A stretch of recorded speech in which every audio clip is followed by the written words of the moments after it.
చేసిరు కదా, దాని గురించి ఏమనుకుంటారు?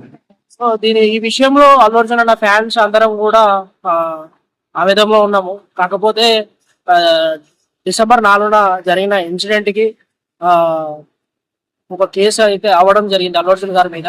దాని పట్ల అల్లు అర్జున్ గారు పాజిటివ్ గానే స్పందించి ఈరోజు చికట్పల్లి అంటే ఈ నష్టపరిహారం కూడా ఇచ్చారు కదా. 25 లక్షల రూపాయలు నష్టపరిహారం ఇచ్చారు. అది కాకుండా కూడా మరొకటి ఏంటంటే వాళ్ళ కుటుంబానికి అన్ని విధాలుగా అండగా ఉంటారని మరీ చెప్పారు.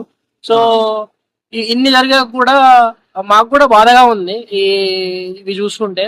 అంటే ఇప్పుడు 14 రోజులు రిమాండ్ అంటారు కదా, దాని గురించి దాని వెనుక రేవంత్ రెడ్డి గారు ఉన్నారంటారు అస్తం. సో 14 రోజుల రిమాండ్ అనేది ఇది మేము పొలిటికల్ గా మేము చూడదలుచుకోలేదండి. ఏంటంటే డిసెంబర్ 4న రాత్రిన జరిగిన ఇన్సిడెంట్ కి ఇది ఒక కేసు అవ్వడం జరిగింది. కేసులో వాళ్ళ పోలీసులు కేసు అవ్వడం వల్ల అల్లు అర్జున్ గారి మీద ఎంక్వైరీకి పిలిచారు, వెళ్ళడం జరిగింది. సో అది జరిగిన విషయం. పాజిటివ్ గానే అల్లు అర్జున్ గారు కూడా రెస్పాండ్ అయ్యారు.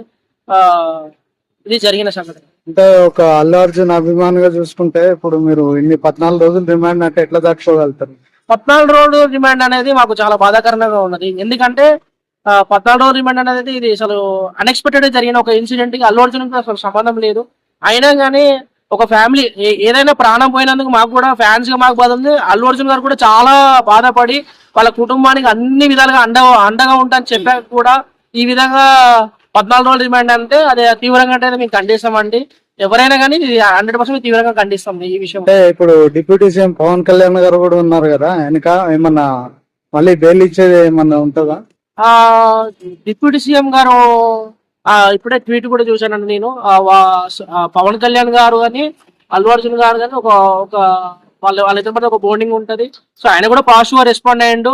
సో దీని పట్ల అందరూ కూడా మంచిగా స్పందిస్తారని మేము కోరుకుంటున్నాం. అంటే ఇది ఎట్లా అనుకుంటున్నారు అంటే మొన్న సక్సెస్ మీట్ లో ఇట్లా రేవంత్ రెడ్డి అని పేరు సీఎం ఎవరు అని పేరు తెలియకపోవడం వల్ల దాని వల్ల అరెస్ట్ చేసిరని మామూలు టాక్ అనుకుంటున్నారు. యాక్చువల్లీ ఏం జరిగిందంటే మొన్న స్పీచ్ లో ఏం జరిగిందంటే అల్లు అర్జున్ గారు మాట్లాడింది వాస్తవమే.